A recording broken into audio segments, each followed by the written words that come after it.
Nous restons à distance. Les élevages de canards sont coupés du reste du monde.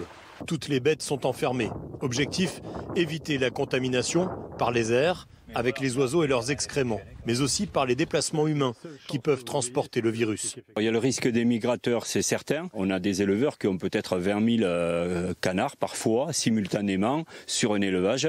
Et ça occasionne à peu près 20 à 30 déplacements vers des salles de gavage. Au bout de cette route, l'un des élevages touchés par la grippe H5N8. Ici, tous les canards ont été abattus.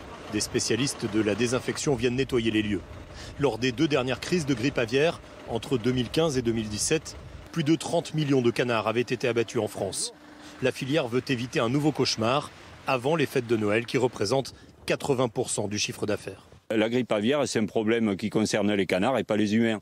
Et on n'a absolument aucun risque de consommer du foie gras.